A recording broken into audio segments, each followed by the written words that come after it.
first, but when I retired, I wanted to make sure that I did something that was exciting, something that was fun, something that I could pursue, involve myself in some adventure, some exploration, go and see things that I'd never seen before, and have a lot of fun with something that's totally new. I think for those that are watching us, probably one of the ways to describe it is to say you should go out and get yourself the video Wild Hogs. And you'll see that those guys have a real ball. They have a lot of fun. There's a lot of solidarity. They have exciting times together.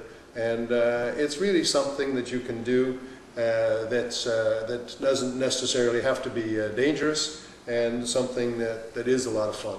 There's great fraternity out there amongst bikers, as we can maybe mention a bit more in a few moments. But essentially, that's one of the basic reasons I got involved. Okay. I think I agree with where you're coming from, Art. There are certainly pros and cons to this sport. On the con side, perhaps, would be the safety aspect, and I think certainly one of the best pieces of advice that I received on that front would be to drive in the traffic as if you're invisible. In other words, other folks really don't see you. And of course, the other aspect of being safe is to wear the appropriate clothing. And I guess for me, the helmet and the gloves and the jacket and the boots are something that I always wear. And it's kind of a rite of passage, if you want, even if you're going to the store for a jug of milk, that you do put on the attire, because it makes you think that this is perhaps a sport that's a little risky, and you want to make sure that you don't end up as an ornament on somebody's foot.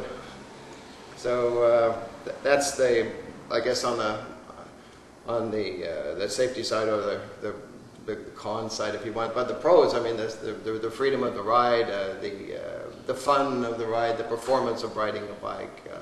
I think all that more than makes up for any negative aspect that you might see from the safety point. I think I'd add, Terry, that it would be really quite foolish of anyone to get involved in biking unless they go to an excellent course. I think you went to the Algonquin course. Why don't you mention that? Yeah, the whole process, I guess, in terms of getting licenses, you go from, similar to, I think, what car license process is right now, but you go from the M1 to the M2 to the M. You start off with an M1, which essentially means you just go and write a small exam and get your eyes tested. And it also means, though, that at the M1 level, that you can't carry passengers, you can't ride on the freeways, and zero tolerance for alcohol, of course. When you move to the M2, that's when you can take this course at Algonquin. There are other courses also, but there are a couple of evenings in the classroom and a couple of days on the practical riding. And that then there's a test, and that qualifies you for your M2 level. And then you can ride at night, you can ride on the freeway, you can take a passenger, but still zero tolerance on alcohol, which is great. And then the full M, which is when you're completely licensed. The whole process, you can keep your M2 for up to 5 years, but I think you have to drive, it's about 18 months before you can move from your M2 into your full M. But so I think that's I'd like to add too that biking is also a lot of dimensions to biking, but one of them is that there's no social barriers. I mean, you have chairmen of major corporations, you've got religious people, you've got carpenters, you've got all walks of life, people involved. And I don't know if people have noticed, but when bikers cross each other, they wave their hand. There's a community out there. And when we've been riding, when you need any help, very often the people that are the most helpful are other people on bikes. There's a community, there's a spirit, there's a fraternity that's quite amazing. And when you begin talking with some of the other bikers that you meet along the way, you realize that they have a wealth of experience that's quite fascinating people to communicate with, and people you wouldn't otherwise meet. The other thing too is that there are a lot of people around us that are bikers that we don't quite realize. You start asking people if they know of bikers or they bike, you'll be quite surprised. For example, Paul Tellier, that was our chief clerk of the Privy Council and CEO of Bombardier and many other things, is a very, very committed biker. Mrs. Harper, the spouse of our Prime Minister, is a very committed biker. So people get involved and you don't suspect who they are. And it's very interesting to communicate with some of these people because you find a wealth of experience that you wouldn't otherwise run across. Agree. There's also, I guess there's an image thing with the bike from some perspectives which isn't all that positive. When you think of certain biker gangs and so forth. But as you say, there are a lot of well thought of folks in the community who do ride bikes, and I think part of the camaraderie or the fraternity of the biking community is the fact that you are having a lot of fun. You know that the other person shares that fun.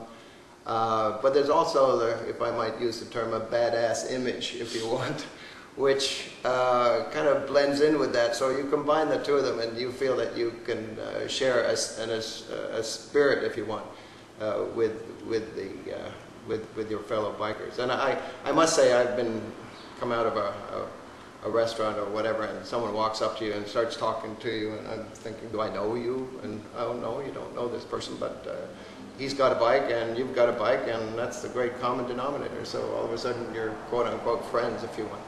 I think I'd like to take a minute as well to mention that there are many kinds of bikers. Basically, we're bikers that are cruising bikers. Some of these people jump on what they call these ninja bikes. They're looking at speed, they're looking at impressing girlfriends or whoever, going at a tremendous speed. And these are the people that are usually involved in accidents. If you look at what you read in the newspapers, people just say motorcycle accident, but it's not usually in the category that we're in. It's very, very rare that people that are properly trained, I think the way we are, that are using cruiser bikes and that are out to enjoy themselves are involved in these terrible accidents. So there are different kinds of bikers. You don't put them all in the same basket. And so there are different kinds of bikes, and you might want to comment on that, Terry. Yeah, well, I think there are many different kinds of bikes as there are personalities of the riders. So it's a matter of you blending your interests with the equipment that's out there. Certainly, the freedom of biking is what really appeals to me. I think there's the feeling of the buffeting of the wind on your body, if you want, the tingling of the raindrops as they hit you in the face, or the mosquitoes.